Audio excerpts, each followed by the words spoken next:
Welcome sa panibago nating explainer.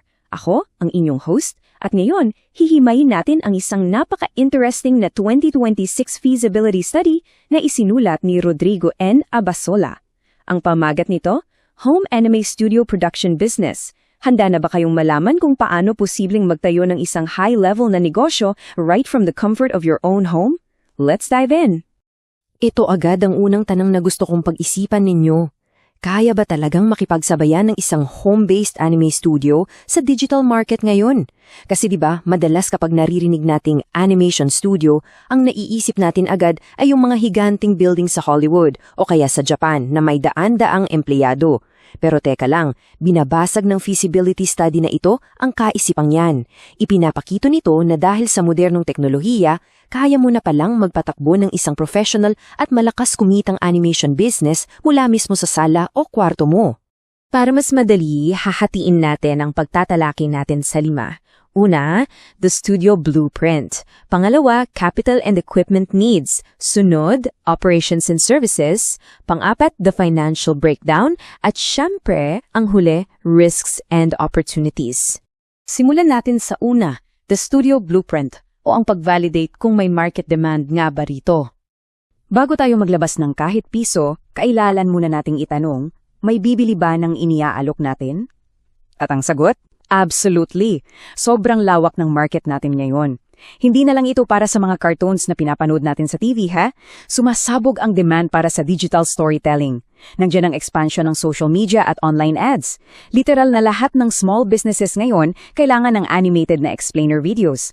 Dagdag mo pa yung mga online streamers, YouTubers, pati na rin mga schools na naghahanap ng educational animations.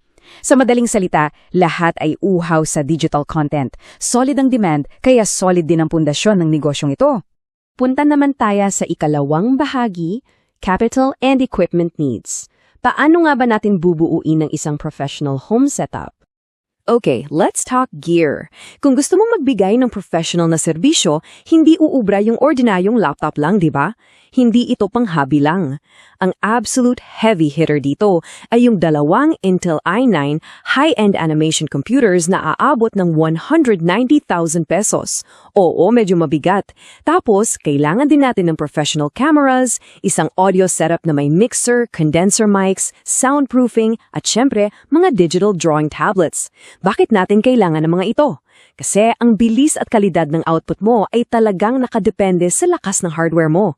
Ito yung maghihiwalay sa'yo mula sa mga casual freelancers at hahatak sa mga high-paying, dekalidad na kliyente.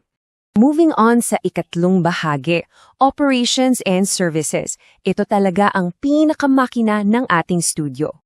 So, here's the best part. Hindi mo kailangan ng isang batalyon ng empleyado para patakbuhin ito. Napaka-lean at efficient ng management structure na kailangan.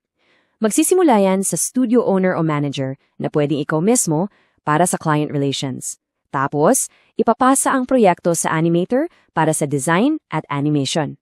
Pagkatapos niyan, sasaluhin ng video editor para sa post-production. At sa dulo, papasok ang audio technician para sa boses at sound effects. Napaka-smooth na assembly line, di ba? At ang pinakamalupit, lahat ito nangyayari sa loob lamang ng isang bahay. At dahil sa lupit ng setup na iyon, napakaraming pwedeng i-offer ng studio mo. Rapid fire natin. Bukod sa 2D animation production at anime character design, pwede ka rin gumawa ng social media animation ads, video editing, voice-over recording, hanggang live stream production. Ang ganda nito kasi hindi ka nakatali sa isang product lang. Kung medyo matumal ang demand sa animation ngayong buwan, boom! Pwede mong saluhin ng mga projects para sa video editing o kaya voice-over. Diversification ng tawag dyan at isa yang napakatalinong diskarte sa negosyo. Ayan, dumating na tayo sa ika-4 na bahagi, ang paborito ng lahat, the financial breakdown. Tatalakayin natin ang costs, revenue, at ang ultimate ROI. Ito na yung numero na kailangan nating harapin ng buong tapang.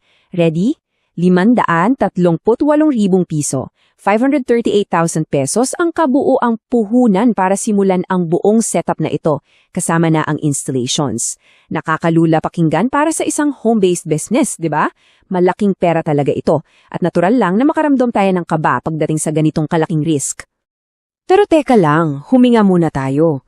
Kasi ito yung brilliantly amazing part ng business model na to. 4 hanggang 6 na buwan lang. Yes, 4 to 6 months. Based sa financial feasibility study ni Abasola, sa ganyang kaigsing panahon ay mababawi mo na ang higit kalahating bilyong pesong yan.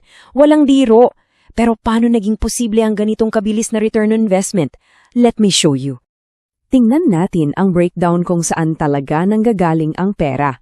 Ang absolute heavyweight na kumikita para sa'yo ay ang 2D animation production. Nagdadala yan ng estimated na 80,000 pesos bawat buwan at galing lang yan sa 8 projects. Sumusunod ang anime character design na nagpapasok ng 45,000 pesos at social media ads na may 32,000 pesos.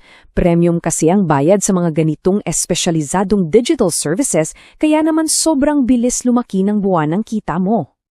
Ngayon, ito yung tunay na sikreto kung bakit nakakabaliw ang ROI. Ang estimated total income mo kada buwan ay nasa 221,000 pesos. Pero dahil nasa bahay lang ang operasyon mo, napakababa ng operating expenses. Nasa 23,000 pesos lang buwan-buwan para sa internet, kuryente, maintenance at marketing. Anong ibig sabihin yan? Mayroon kang tumataginting na 198,000 pesos na net profit every single month. Napakalusog ng profit margin mo dahil in the first place, wala kang binabayarang malaking renta para sa opisina. Dito na tayo sa ika-5 bahagi, risks and opportunities, kung saan titingin natin ang SWOT analysis at ang ating final verdict. Siyempre, kailangan din natin maging realistic, walang negosyo ang perpekto. Sa isang banda, nandyan ang strengths natin, high quality ang gamit mo, patuloy ang pagtaas ng demand at palaki ng palaki ang digital ad market. Pero sa kabilang banda, totoo naman na mataas yung initial startup cost. Bukod doon, completely dependent ka sa internet at kuryente. Pag nag-brown out, tigil ang operasyon mo. Nariyan din yung threat ng competition mula sa mas malalaking studio at yung mabilis na pagbabago ng teknolohiya, lalo na sa pagpasok ng AI na kailangan mo laging sabayan. Mga totoong realidad ito na kailangang paghandaan ng mabuti. So matapos nating himayin ang lahat ng datos, ang puhunan at ang potential income, ano ang final verdict mula mismo sa may akda ng pag-aaral? Ayon kay Rodrigo N. Abasola, ang ipinapanukalang home anime studio production business ay feasible, sustainable, and profitable. Ibig sabihin posibleng gawin, kayang mapanatili pang matagalan at higit sa lahat talagang kumikita. Pinapatunayan nito na sa panahon ng digital economy, bukas na bukas ang pinto para sa mga local nating talento para kumita ng malaki nang hindi man lang umalis ng bahay. Nakita natin ngayon kung paano tuluyang binago ng teknolohiya ang definisyon ng isang studio. Hindi mo na kailangan ng isang malaking espasyo. Ang kailangan mo lang ay tamang kaalaman, dekalidad na gamit at matalinong estratehiya. Kaya bago tayo maghiwalay, gusto kong iwan sa inyo ang tanong na ito. Kung magkakaroon ka ng ganitong klaseng professional na setup sa loob ng sarili mong bahay, anong digital na negosyo ang sisimulan mo? Pag-isipan niyo yan. Maraming salamat sa pagsama sa aming explainer ngayon at sana'y marami kayong napulot na pwede ninyong magamit. Hanggang sa muli!